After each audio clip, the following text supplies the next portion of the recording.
बिस्मिल्लाहिर्रहमानिर्रहीम अस्सलामुअलैकुम। प्यारे दोस्तों, मेरा आज का किस्सा सैयदना नूह अलैहिस्सलाम के बारे में है। सैयदना नूह अलैहिस्सलाम की कौम पर तूफ़ान का अज़ाब नाज़िल हुआ था। हज़रत इदरीस अलैहिस्सलाम के दुनिया से जाने के बाद लोग आप अलैहिस्सलाम की तालीमात को आहिस्ता आहिस्ता भूलते चले जा रहे थे। शिरक के मर्ज़ में मुब्तला हो गए थे। उन्होंने अपने अपने पत्थरों के खुदा बना लिए थे। इन बुतों के नाम सवाह, यगूस, यऊक और नसर थे। जब ज़मीन पर फसाद बढ़ता चला गया तो लोग अपने रब से गाफिल हो गए, और जब लोग अल्लाह ताला से गाफिल हो जाते हैं वो ना तो लोगों के हकूक़ अदा करते हैं और ना अपनी ज़िम्मेदारियों को समझते हैं। ऐसा ही उन लोगों के साथ मामला हुआ। तब अल्लाह ताला ने उन लोगों की रहनुमाई के लिए अपने बरगज़ीदा नबी सैयदना नूह अलैहिस्सलाम को भेजा कि बचा कर उनको समझाएँ और राह हदायत दिखाएँ। हज़रत नूह अलैहिस्सलाम ने उनको समझाया कि ये बुतों की इबादत कहाँ की अक्लमंदी है जो तुम अपने हाथों से बनाते हो और उन्हीं की इबादत करते हो। हज़रत नूह अलैहिस्सलाम अपनी कौम के लोगों को दीन की तबलीग करते रहे, प्यार मोहब्बत से समझाते रहे, घर घर जाकर दावत देते और मोहल्ले में दीन की तबलीग करते, बाज़ारों में तौहीद के पैगाम को आम करते, तन्हाई में लोगों को समझाते, इज्तिमाई तौर पर कौम के फलाह और नेकी की दावत देते। आपने कौम को अजाब से डराया, जन्नत की रग़बत भी दिलाई, मगर कौम टस से मस्त नहीं हुई और जहालत और शिर्क की तारीकी में डूबती रही। जबकि मामला तो यहाँ तक पहुँच गया कि हज़रत नूह अलैहिस्सलाम को तकलीफ़ें पहुँचाने लगी। कभी पत्थर मारते, कभी उन पर जुमले कसते और कभी उनका मजाक उड़ाते और या फिर कानों में उंगलियाँ डाल लेते और कभी अपने ऊपर कपड़े ओढ़ लेते ताकि नूह अलैहिस्सलाम का चेहरा नज़रों से ओझल रहे। हज़रत नूह अलैहिस्सलाम जब सब कुछ सब्र व तहम्मुल के साथ बर्दाश्त करते रहे। आपने अपनी कौम से कहा, बिलाशुबा अल्लाह ताला का मुकर्ररा वक्त जब आ जाता है तो वो अपने मौखर नहीं किया जा सकता। काश तो हकीकत जान लेते। हज़रत सैयदना नूह अलैहिस्सलाम उन्हें अज़ाब इलाही से डराते रहे कि अगर तुमने सीधी राह को ना अपनाया तो अल्लाह तुम पर अज़ाब लाएगा। तो कौम के लोग सैयदना नूह अलैहिस्सलाम की शान में गुस्ताखी करते और कहने लगे, बही देखो नूह जो है भी है दीवाना हो गया है। फिर कहते, और जो तुमने अज़ाब की रट लगा रखी है तो वो क्यों नहीं ले आते ये अज़ाब, हम तो बड़ी शिद्दत के साथ तुम्हारे अज़ाब की इंतज़ार कर रहे हैं। सैयदना नूह अलैहिस्सलाम सब्र करते रहे। हालांकि काफरों ने भी आप अलैहिस्सलाम को बहुत सताया। आप इनसे जितनी मोहब्बत से बात करते तो वो उतने से ज़्यादा नफ़रत से बात करते। कौम के सरदार कहने लगे, ऐ नूह, हम तो तुम्हें अपनी ही तरह का बशर देखते हैं। और कौम के सरदार बोले, हम तो तुम्हें अपने ही जैसा आदमी के दिखते हैं। और दूसरा तुम्हारा मसला ये था कि तुम्हारी दावत सिर्फ गरीब और घटिया लोगों ने इस्लाम कबूल किया, और अब वो कहते कैसे हो सकता है हम जैसे आले शान वाले समझदार पढ़े लिखे लोग तुम पर ईमान लाएं और तुम जैसे घटिया हो जाएं। नूह अलैहिस्सलाम ने उनकी जवाब में फरमाया, मैं उनको यहाँ से नहीं निकाल सकता, ये तो ईमान ला चुके हैं और अपने रब से मुलाकात की ख्वाहिशमंद हैं।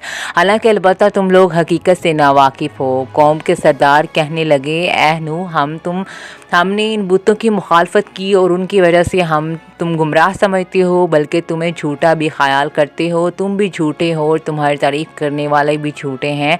अब तो उन्होंने सैयदना नूह अलैहिस्सलाम को जान से मारने की धमकी दिए डाली। सैयदना नूह अलैहिस्सलाम 9.5 साल तक अल्लाह ताला की ईमान की तबलीग करते रहे। आप पर सिर्फ गिनती के चंद लोग ईमान लाए थे। जबकि कोई बूढ़ा मरता तो वो अपनी औलाद को नसीहत करता कि इन पर ईमान नहीं लाना। एक दिन सैयदना नूह अलैहिस्सलाम लोगों की तबलीग कर रहे थे कि एक बूढ़ा शख्स अपने बेटे के साथ लाठी ठटठाता हुआ जा रहा था। बूढ़े आदमी ने अपने बेटे से कहा, देखो ये शख्स जो तबलीग कर रहा है ये हमारे अबाओ जदाद के दीन पर फिर गया है और हमारे बुतों के ख़िलाफ़ तकरीरें करता है। तुम इस शख्स के जाल में नहीं फंस जाना। बाप की बात सुनकर बेटे ने कहा, अब्बा जान, ज़रा यहाँ फुटपाथ पर बैठो और अपनी लाठी मुझे दे दो। बाप ने अपनी लाठी बेटे को दे दी। इसलिए लड़के ने हज़रत नूह अलैहिस्सलाम पर इस लाठी से हमला कर दिया और आप शदीद ज़ख्मी हो गए। जब हज़रत नूह अलैहिस्सलाम ने देखा कि अब आप पर कोई ईमान नहीं लाएगा तो आपने दुआ की, ऐ मेरे रब, ज़मीन पर काफरों में से कोई भी बसने वाला ना छोड़। बेशक अगर तू उन्हें रहने देगा तो ये तेरे बंदों को गुमराह करेंगे और इसकी औलाद होगी और वो उन्हीं की तरह बदकार और बुरी बड़ी नाशुक्री होगी। اللہ تعالیٰ نے حضرت نوح علیہ السلام کی دعا کو قبول فرمایا اور حضرت نوح علیہ السلام کو وحی بھیجی کہ آپ ایک بڑی کشتی تیار کر لو اور اس کشتی کے اندر وہ لوگ تمام پر ایمان لائے ہیں ان کو سوار کر لینا، اور اس کے ساتھ جانوروں میں سے ہر جانور کا ایک ایک جوڑا بھی اپنے ساتھ کشتی میں سوار کر لینا، کیونکہ اس کشتی سے باہر جو طوفان آئے گا کوئی انسان اور جانور زندہ نہیں بچے گا۔ جب نوح علیہ السلام نے اللہ تعالیٰ کے حکم کے مطابق کشتی بنانا شروع کر دی، جب کافروں نے دیکھا کہ حضرت نوح علیہ السلام کشتی تیار کر رہے ہیں تو کہنے لگے، اے نوح، تم تو کھیتی باڑی کرتے تھے، اب تم نے یہ بڑھئی کا کام بھی شروع کر دیا ہے۔ اس پر ہنستے کہکے لگاتے کہتے، نوح تم دیوانے ہو گئے ہو، پانی ہے، تم نہیں کشتی کہاں چلا پاؤ گے؟ حضرت نوح علیہ السلام ان کے جواب میں کہتے ہیں کہ اب بھی وقت ہے، تم سرکشی ترک کر دو اور اللہ تعالیٰ پر ایمان لے آؤ، ورنہ جب طوفان آئے گا تو تم ہلاک ہو جاؤ گے۔ مگر یہ ظالم کہاں باز آنے والے تھے، کہنے لگے، اے نوح، فرض کر لیتے ہیں کہ تمہاری خدا نے واقعی عذاب بھیج دیا ہے، اور یہ اتنے بڑے بڑے پہاڑ کس لیے ہیں؟ ہم اس پر چڑھ جائیں گے۔ حضرت نوح علیہ السلام جتنا ان کو سمجھاتے وہ اتنا ہی زیادہ حضرت نوح علیہ السلام کا مذاق اڑاتے، اور حضرت نوح علیہ السلام اپنے کام میں لگے رہتے یہاں تک کہ کشتی مکمل تیار ہو گئی۔ جب کشتی بہت بڑی تھی اور 2 سال کے طویل عرصے میں تیار کی گئی تھی، کشتی کی 3 منزلیں تھیں۔ پہلی منزل میں درندوں، جانوروں وغیرہ کو رکھا گیا تھا، اور دوسری منزل میں حضرت نوح علیہ السلام اور اہل ایمان تھے۔ تیسری منزل میں پرندوں کو رکھا گیا تھا۔ جب کشتی میں تمام اہل ایمان اور جانوروں اور پرندوں کا ایک ایک جوڑا بھی داخل ہو گیا تو آپ نے اپنی بیوی اور بیٹے کنعان کو بھی آواز دی کہ وہ بھی کشتی میں آ جائے، ورنہ اللہ تعالیٰ کے عذاب ان کو لپیٹ میں لے لے گا۔ کنعان نے عذاب کو ملحوظ خاطر نہ رکھتے ہوئے اپنے والد نوح علیہ السلام سے کہا، آپ میری فکر نہ کریں، میں بھاگ کر اس پہاڑ پر چڑھ جاؤں گا۔ آپ نے فرمایا، آج اللہ تعالیٰ کے عذاب سے بچانے والا کوئی نہیں ہے۔ اس وقت اللہ تعالیٰ نے فرمایا، اے نوح، وہ کافر ہونے کی وجہ سے تمہارے گھر والوں میں شامل نہیں، اس لیے اس کو چھوڑ دو۔ حضرت نوح علیہ السلام نے اس کو چھوڑ دیا اور کشتی کا دروازہ بند کر لیا۔ اللہ تعالیٰ کی حمد و ثنا میں مصروف ہو گئے۔ دوسری طرف زمین سے پانی نکلنا شروع ہو گیا اور اوپر سے تیز بارش ہونا شروع ہو گئی۔ کشتی نے تیرنا شروع کر دیا۔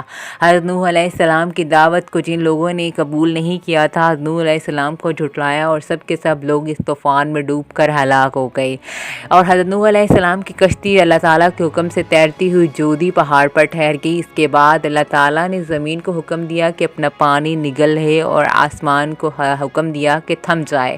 پھر اللہ تعالیٰ نے خشک اور تیز ہوائیں چلائیں جس سے تمام زمین خشک ہوگی۔ حضرت نوح علیہ السلام پھر تمام لوگوں کو لے کر کشتی سے باہر آئے اور آپ نے ایک نئی بستی سمنانین، یعنی اس میں 80 افراد کی بستی کے نام سے بسائی۔ طوفان نوح کے بعد نسل انسانی حضرت نوح علیہ السلام کے تینوں بیٹوں سام، حام اور یافت سے چلی، لیکن کچھ عرصے بعد حضرت نوح علیہ السلام وصال فرما گئے اور آپ کے بیٹوں نے آپ کو بیت اللہ کے قریب دفن کر دیا۔ لہٰذا جب جودی پہاڑ پر طوفان کے آنے کے بعد خبریں بتائی جا رہی تھیں، اللہ تعالیٰ ہمیں اپنی نافرمانی سے باز رکھے اور اللہ تعالیٰ ہمیں نیک کام کی توفیق عطا فرمائے، آمین۔